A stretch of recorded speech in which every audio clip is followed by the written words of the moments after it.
There we go. All right, so just kind of as a reminder, what do we mean when we mean cognitive development? What we're really looking at is our ability to think about and analyze the world, our ability to, it's partly our intellectual ability, our ability to problem solve in different situations. It's our thought processes, how we, for example, when we experience other people, how do we evaluate other people? And we'll also see that one of human beings' specialties, and I'm not going to say we're the only species that has this specialty, we're one of them that shares with probably a lot of species, is our language ability. And that's probably one of our best cognitive skills that we really have developed in order to progress. And, we wouldn't be in this class if we didn't have language, or we wouldn't be able to even build things like skyscrapers and all the things that make our modern world the modern world would not have been possible without the development of language. Okay. And so it's a skill that humans have developed that has really progressed it as a species overall. So we'll want to take a look at it as well, especially during these early childhood years. Um, and if you remember at the beginning of the semester, if we started with Jean Piaget's theory, okay, and I just want to rehearse just a few of the things that he said. And Jean Piaget was originally interested in what's known as epistemology. Okay. Someday, if you go on, especially to graduate school or something else, somewhere between your master's and your doctorate degree, you might be asked, what is your epistemology? Okay. And epistemology is a fancy word for how do you know what you know? How do you know, for example, that what you're talking about is a fact or it has evidence or that it has a truth to it? Okay. And there's lots of epistemologies. For example, when you think about the existence of God. That's in the area of theology, but the epistemology is mainly based on the notion that faith and those kinds of things are a truth of somehow. And when you really analyze those kinds of things, is when you kind of theorize how faith, as an example, is the truth. And that's really what he was interested in when he first started. But he began to recognize that knowledge and truth really is based upon different experiences that we have throughout our lifespan, especially through childhood, through adolescence, that an infant's truth of knowledge and how they gain knowledge is very much different than, for example, an adolescence. So if you remember, his model went through the sensory phase where really he thought as an infant, all knowledge is what you sense and you interact with. That once that is gone, then it doesn't have an existence. It doesn't have a quote unquote truth, right? And so, and that was based upon the ability to retain images when they were not within the infant's existence. Okay. And then truth was based on symbolization and mentalization of those symbols, and then putting them into categories. And then his final epistemology for humans, if you remember, was adolescence, where the world is more abstract, it's more complex. Um, but he believed that in order to get from simple sensory interactions to abstract thinking, that we are an active sponge, as you would say. You always hear that a child is a sponge, right? that our intelligence is an active, constructive, and dynamic process. Okay. And if you remember, we made the argument, at least Piaget did, that the way we learn about the world is mainly through our mistakes. Okay. He really believed in the idea of trial and error, that without failure, we can't have success. And so he believed that mistakes children make are usually meaningful because the mistakes give them insight into the nature of thought and processes. And so his notion of parenting is that the parent should allow children to make mistakes within a safe environment to where they won't engage in self-harm or hurt themselves. Okay. As children develop, the structure of their thinking changes, and so does the mode of thought that are based on earlier structures, meaning that our knowledge starts simple and it becomes more complex over time. Okay. So, and if you remember, we've already kind of done this. We've gone through an assignment that I need to grade, is that schemas tend to be those cognitive frameworks that we tend to create to help us guide how we interpret the world, or so that when we run into an animal, we can instantly understand whether it's dangerous, safe, it's a pet or a wild thing, those kinds of things in the doggy kitty example here. And as I think the assignment kind of brought out, that schemas are also the basis for things like stereotypes, because we use those basic structures.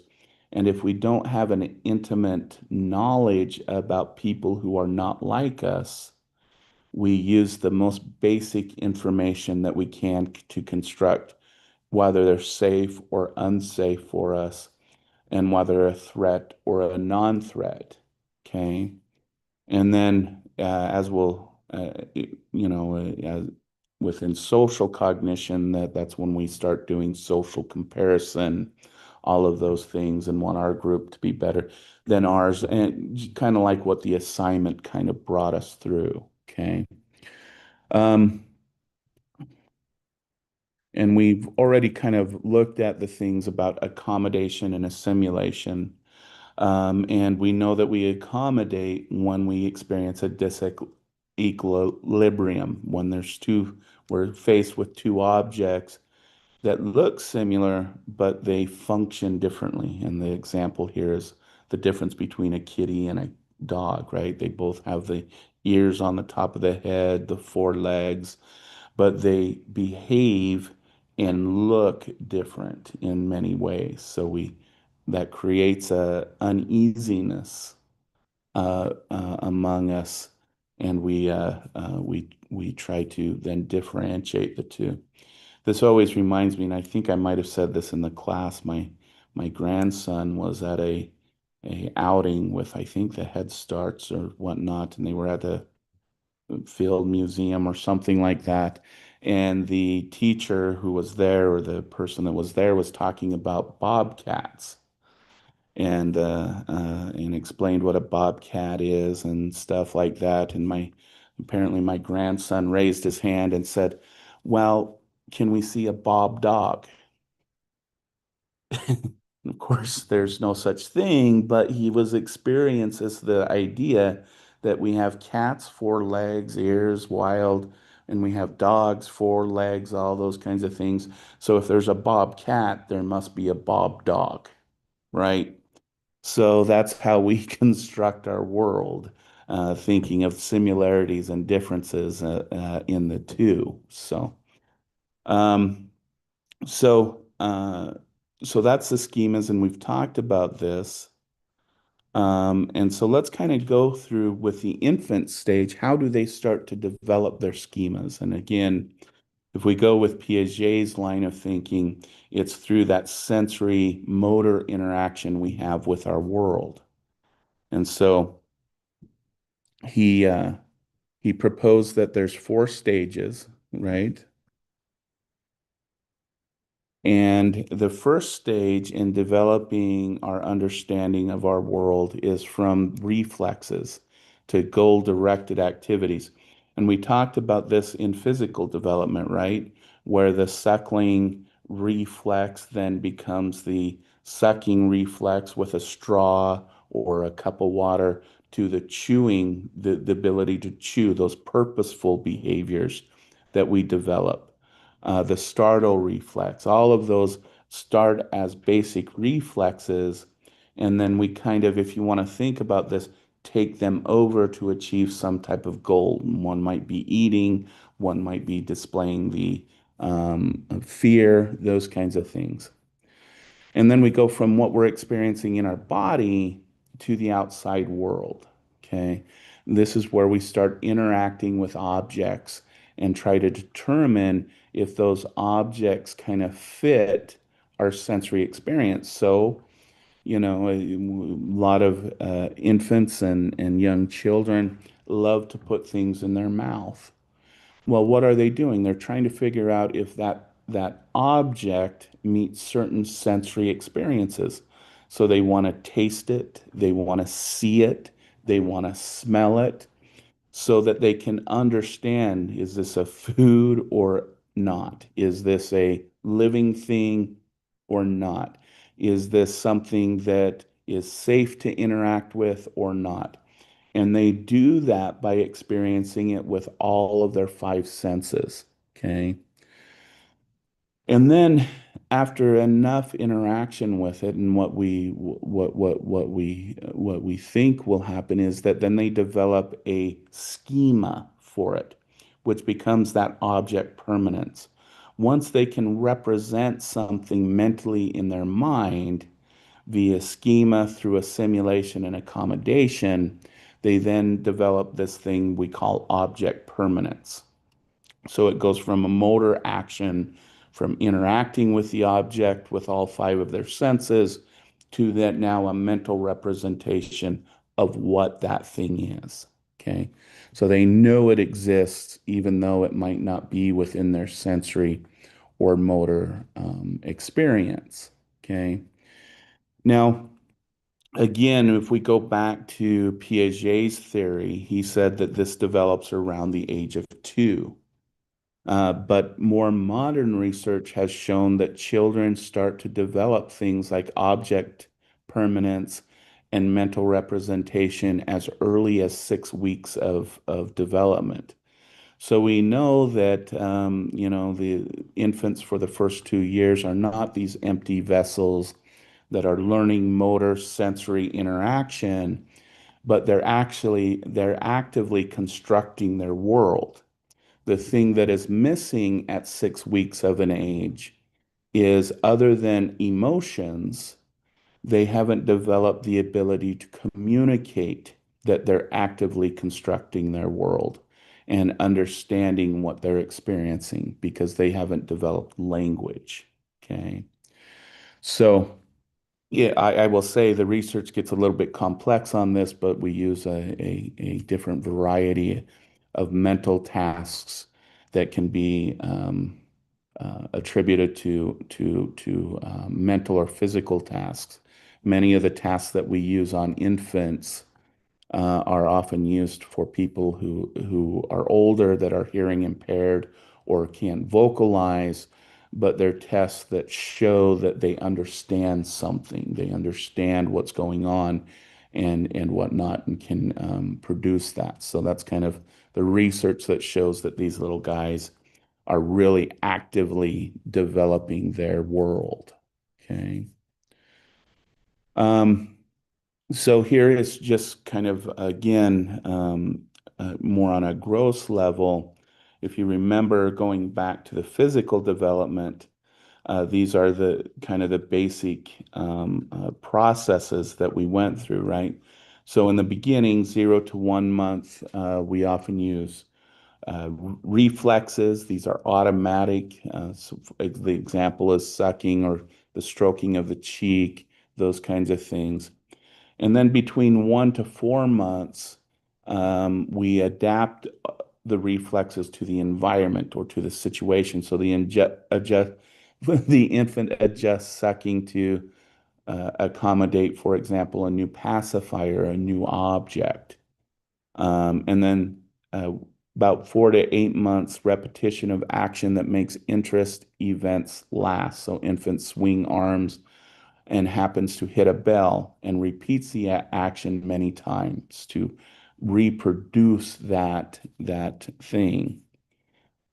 And then around 12 to 18 months, we start to see intentional discovery of new meanings of explore. This is where children start to explore their world, and this is where, this is where you see a lot of moms and dads start to put the locks on the cabinets and make sure little objects are secured where the infant can't reach them because they're very, very curious about their external world. Okay. And then in the last stage of really controlling and doing life is we have mental manipulation in a sense around 18 to 24 months. So use mental activities to guide exploration. So this is where in the toddler phase we see crackers on a table and they know in order to get on the table they could climb on a chair, so they pull a chair over, climb on the chair and get the cracker. So we start to see manipulation of the world to achieve a goal in a sense around the 18 to 24 months. Um, so this is kind of a rough timeline from where we go from basic biological reflexes to intentionally manipulating our world to obtain some type of goal-driven activity. In this case, getting a cracker off the table.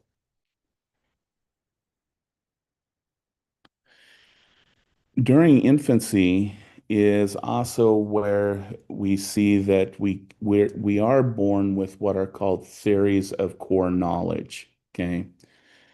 And so this goes beyond reflexes. This is the idea that we are born with certain knowledges of the world that aren't learned.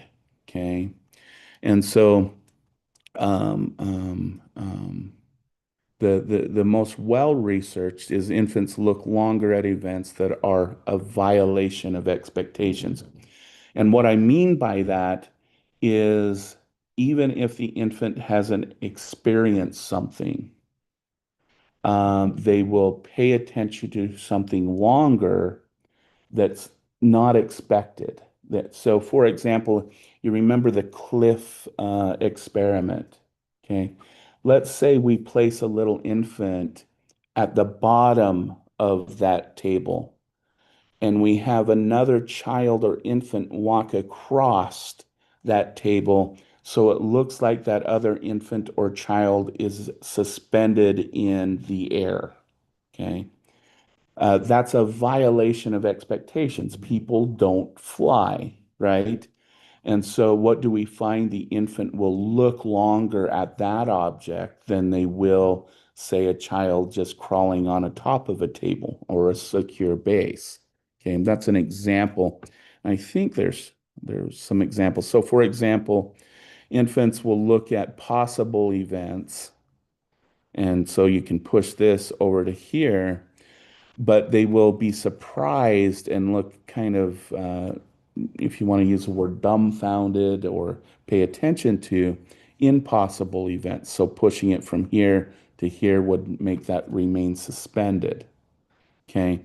So that was really the research of what is known as our core knowledge, is that we're born with the ability to recognize events that shouldn't be possible. Okay. Some other core knowledge that we know of is the knowledge of agents. Okay. That infants are born with the ability to recognize that people act with purpose and goals. So mom acts in a caretaking role, dad acts in a protective role, and other people around them act in some purposeful way. Okay, it goes back to Carl Jung's idea of animus, that we're born with certain. Um, collective um, um, knowledge about people around us. So, for example, in every culture we've studied, there is the concept of a mother. Okay. There's also the concept of heroes and villains. There's concepts of lovers and haters. Okay. And we find that infants tend to be born with these core enemy. It's ANIMAs. Okay. One kind of interesting research on this is researches where infants were presented with pictures of different people that have either lived good lives or pretty awful lives. So, and these pictures were presented to the individual with the pictures of the people in an emotionless stance. So they're not smiling, they're not frowning, they don't have their eyes all looking happy or angry. Their faces were manipulated to just uh, have no emotional expression in them. And for example, in some of the pictures, there was pictures of um, um, Martin Luther King and Mother Teresa. In other pictures, there were pictures of Hitler and of Charles Manson. And the infants were presented with each of these pictures. And as early as 4 to 6 weeks, infants would do approach behaviors towards the pictures of Martin Luther King and Mother Teresa, and they would do startled and reflexive away behaviors, trying to look away, trying to kind of get away from pictures of individuals like Hitler or Charles Manson. Okay. And again, all the pictures were presented with no emotional tone in the individual's faces. So we're born with this idea of these enemies, that we're born with ideas of things like what is a good person, what is a not so good person, who should I avoid, who should I approach, um, and whatnot. Okay. Uh, Knowledge, and I need to take out this within limits of numbers because currently we don't know what the limit of an infant's abilities are when it comes to the understanding of numbers and things like predictability and whatnot. I always said if you betted on who was going to win the Super Bowl on Sunday, I wouldn't have went and asked the people who run the numbers. I would have went and asked a 6-week-old, okay? Because we have found, I guess if you ask them, they're not really going to understand. Maybe I'd show them pictures. But we have found that infants as young as 6 weeks are better at probability than even some master and doctoral level statisticians, that they have the ability to depict which one will be first or second, which one will be preferred, less preferred, well better than most adults. And they also have mathematical abilities. We have found that infants as early as 8 months understand multiplication and division. As early as 4 to 6 weeks, subtraction and addition. And I think what happens though is when they start developing language, us adults then instill the fear of math into them and they forget their natural abilities. That's my theory of why we lose those abilities, but that's just a theory. But we do know that infants are born with a core knowledge of understanding proportions, probabilities, addition, subtraction, and to some degrees, multiplication and division. Okay. Um, we also know that we're born with a core knowledge, or evidence suggests, I should say, I don't, nothing is known, but Evidence suggests that we're also born with a knowledge of spatial relationships, that we infants are very well in tuned to understand space and time. And so these are kind of so far the core knowledges that we tend to find infants are born with. And then again, just like with physical biological reflexes, these are kind of the core knowledges that we start to build our world on. Okay. So we start to build the notion of family based on our notion of mother. We start to develop again the hero villain kind of thing, who are heroes by our experience with the world versus those who are villains, who are the people who are bad for us. And we use that core knowledge then to develop those types of understandings. Okay.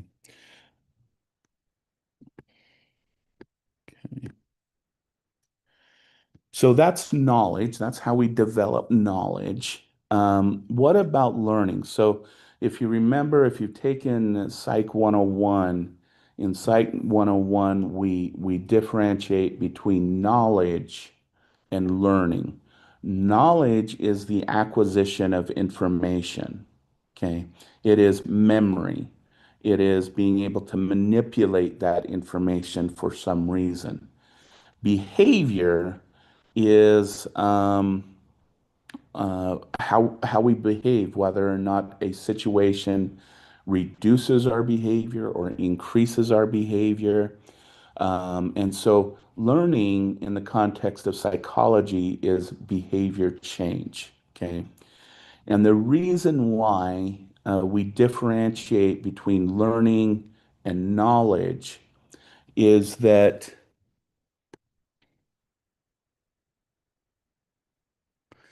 is that you can have all the knowledge in the world, but that doesn't mean you're going to behave appropriately. That doesn't mean you're going to behave based on that knowledge. Okay.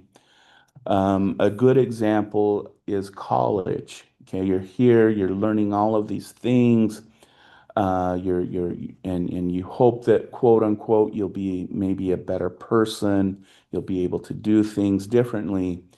But unless you go through these things of classical operant conditioning, imitation, put the work into them behaviorally, all the knowledge you have actually will not change your behavior. Okay. My best example of this is, as most of you may know, is in my early career outside of getting my first degree is I went into the field of relationship violence and domestic violence, where I worked with survivors of domestic abuse and relationship abuse. And I became very knowledgeable of the dark side of intimate relationships. But I wanted to know, okay, so that's the dark side.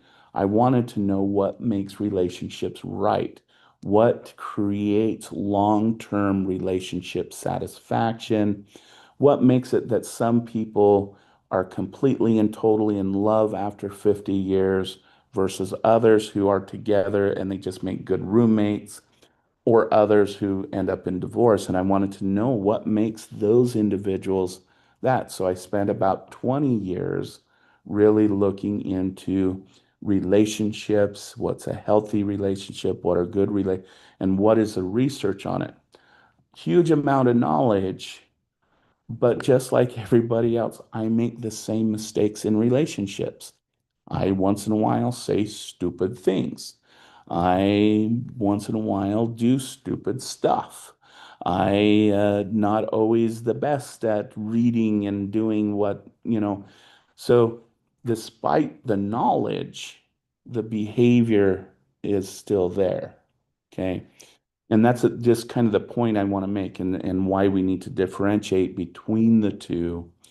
And so when we talk about infants, we're talking about things like classical operant. And you'll notice this term imitation behavior because through infancy, we go from imitative behavior to what is known as social learning. Okay. And this is a uniqueness about human beings, is that most species, when they're watching mom hunt or whatnot to get food or something, they're doing imitation. Okay. For example, a wolf cub is not going to watch mom hunt, then grandma hunt, and then maybe brother hunt. I don't know. And then come up with their own way of hunting. Okay. No, they will imitate usually who they are imprinted to, which is the mother. They will imitate mother's hunting behaviors and they will then do the same thing mom did. Okay. Humans are different. We begin with imitation and then we transition around the 12-month mark to what is known as social learning.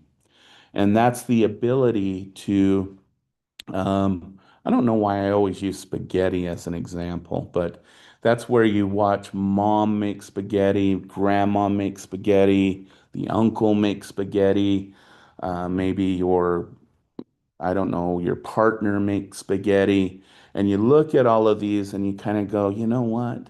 I like that seasoning. I like the way they did the meat. I like the way they made the sauce. I love the noodles from there. And then you can combine those to make then your own unique spaghetti. Okay.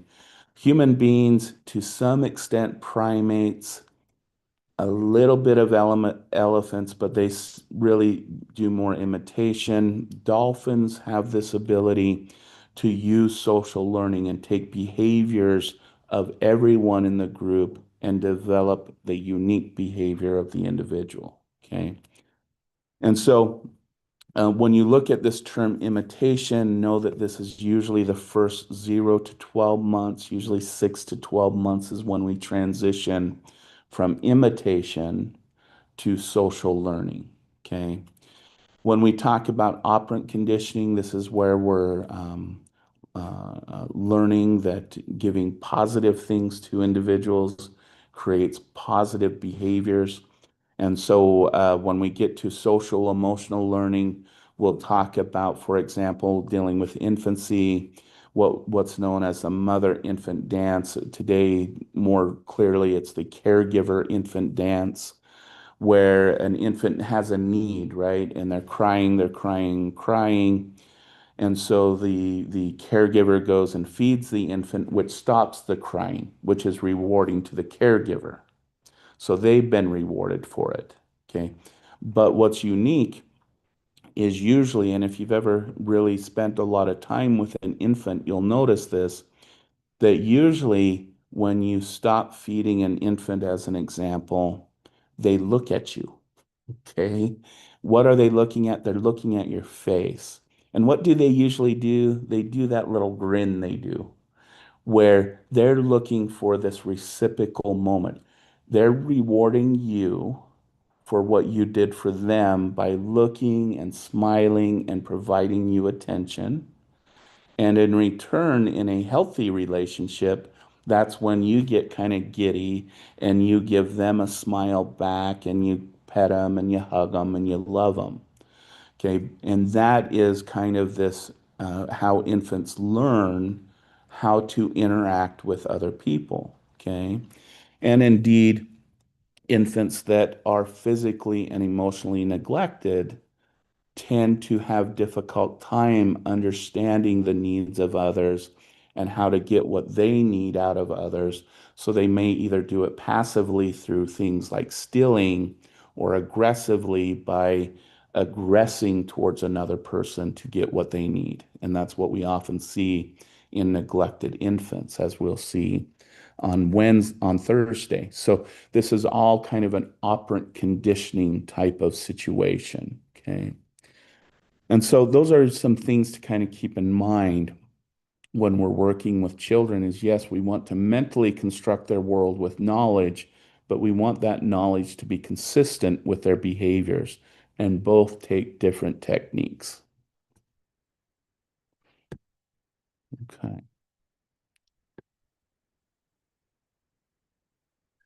So just really quickly to kind of talk about some cognitive processes. The first one is attention.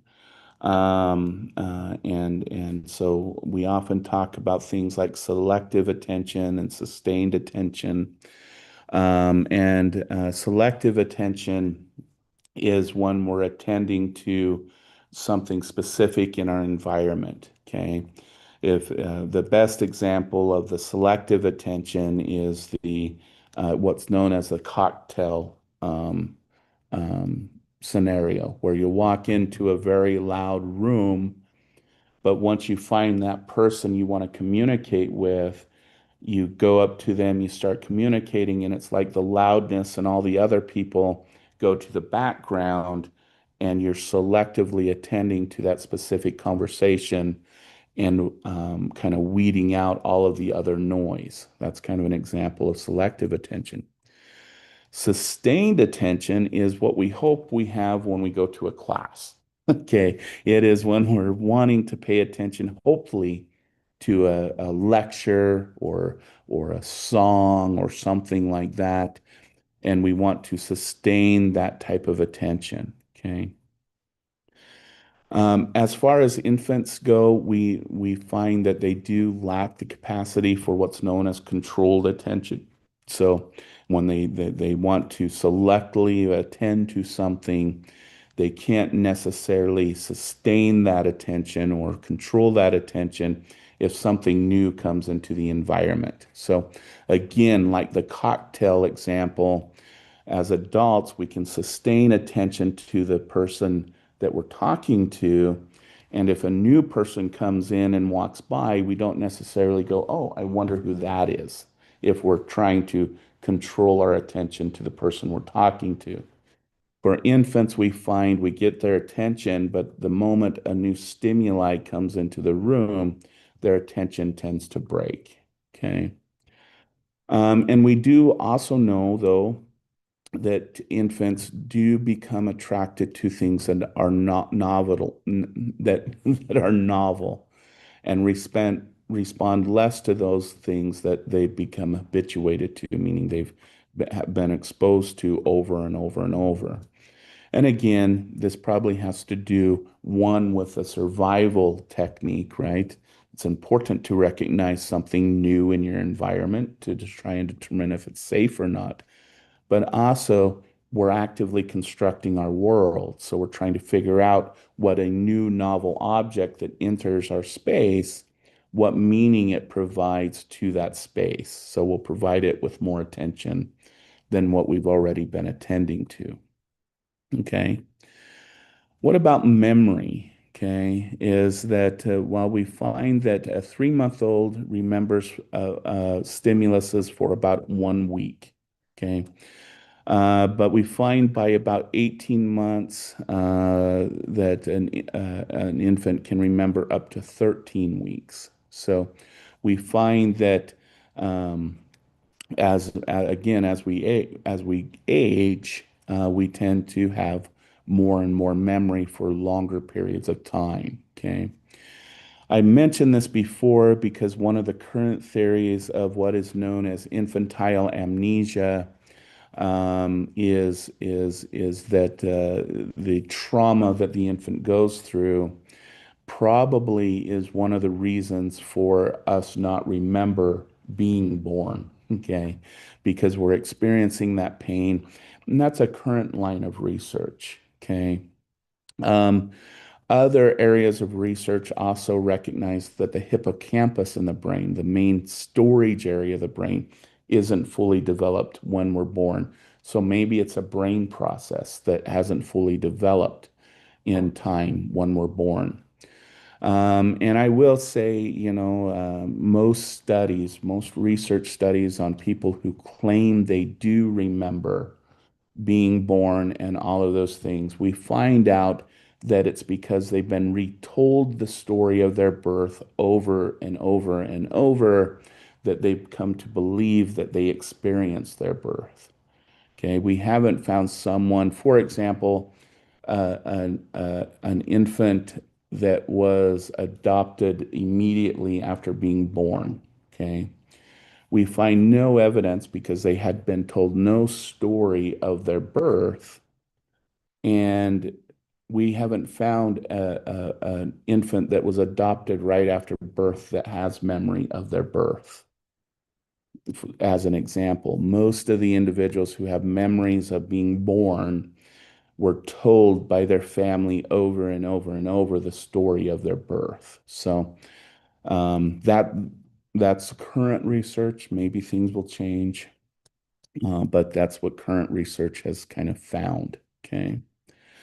So that's memory. And as again, as we see, it gets better and better as we go. Okay. And again, just to kind of go back to the math thing, we know we can categorize about 4 months of age, develop number concepts to at least three, and executive functions such as probability and whatnot develop quite rapidly. Okay. Um,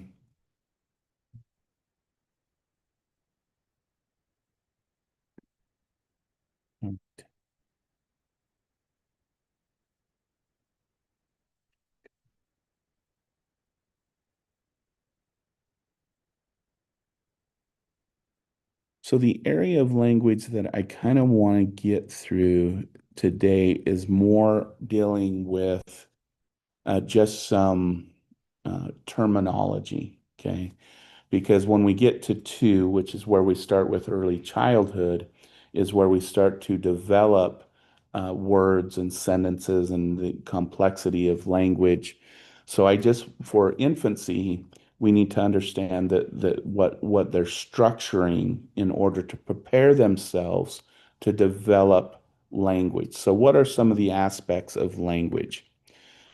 And this comes down to four kind of terms that we develop starting with infancy.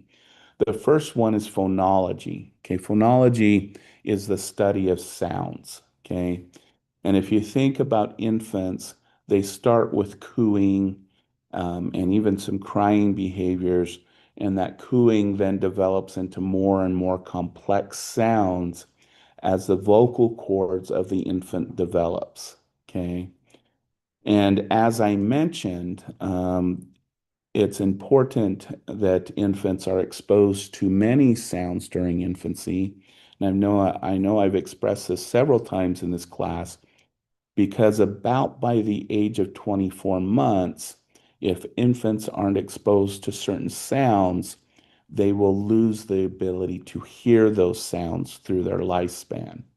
Okay. And so phonology is the basis of our language. It's where we learn the different sounds and whatnot. And we know even as early as 4 to 6 months that infants start to develop accents. Okay. So, yes, infants from France, from Spain, English speaking, you can actually tell the difference between accents as early as about 5 to 6 months. So, sounds are important when it comes to the development of language. Okay. And then we get into syntax, and this is a grammar of language. This is where we learn the difference about current tense and past tense. So the difference between play becomes played. So a lot of early language speakers will say, I play um, this, okay, which is a present tense, but they eventually learn when mom comes, picks them up from, childcare, they go, I played this today. And what's unique is this is not necessarily something that has to be learned. We find that syntax within a language tends to become a natural thing that children understand. Okay.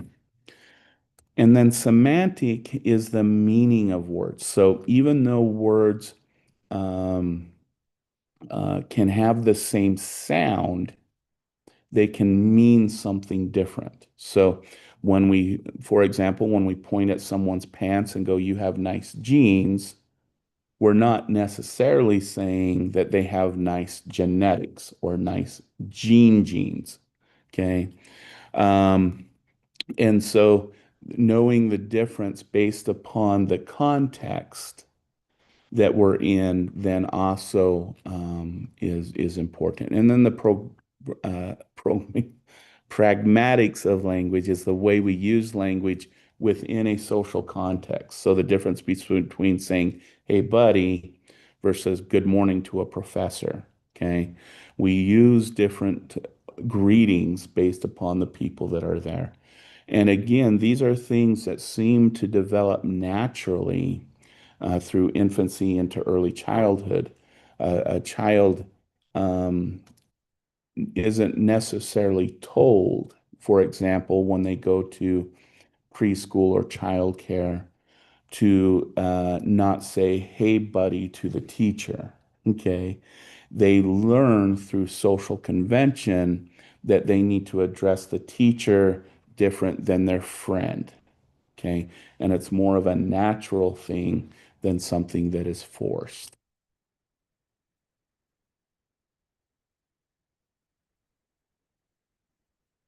And I'm just going to kind of summarize this in just a little bit because I don't want to get into it too big, but theories of language really started with the behaviorists. And that what they believed is that all language is learned through imitation and reinforcement and punishment. Okay.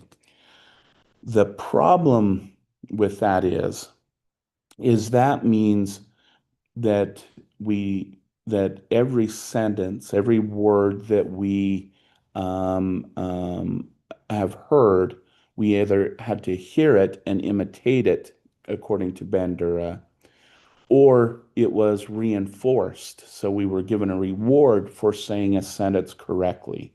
Okay. The issue with that theory, though, is, and I'll bring up an example. Remember when I said between the age of 2 and 6, we learned somewhere between, I think it was 30 to 60,000 words, something like that. We'll use 30,000 words. So I don't know about you guys, but I don't real remember my mom giving me positive reinforcement 30,000 times between the age of 2 and 6, let alone giving me rewards for combining those words together to make a sentence. So that's where behaviorism kind of breaks down. It was actually a person that actually works at U of A and has come up recently in controversy, Noam Chomsky, who introduced the idea that we're actually hardwired to learn language, that children can develop sentences that they've never heard before. And even though languages can be different, we tend to develop concepts the same across cultures. So the example I gave earlier, every culture may have a different word for mother, but every human has the concept of mother. Okay. And so this idea is that that we're born with the ability to develop language. And the other part of evidence for the universal of grammar and whatnot in language comes from the fact that even if you compare languages that put a large focus on language, such as reading to a child, labeling everything around the house, constantly talking to a child, even before being born, putting a speaker to the tummy so the child could hear language, versus other cultures who barely speak to an infant, who don't emphasize language. Both those children will start to use language at the same time. Um, Now, the complexity of the use of language and stuff may differ, but the use of language occurs universally across cultures roughly at about the same time from culture to culture. So, ideas that were meant to be language using species. And then interactionism and cognitive processes then is how we actively construct language. We connect language to emotions and objects and how we construct that world as we talked earlier. Okay. So I just wanted to bring those up. And I think right now would be a good place to stop because we'll get into these areas. We'll get into when we get into early childhood. And we already talked about a lot of this. So we'll get into these more when we get into early childhood. So I'm going to stop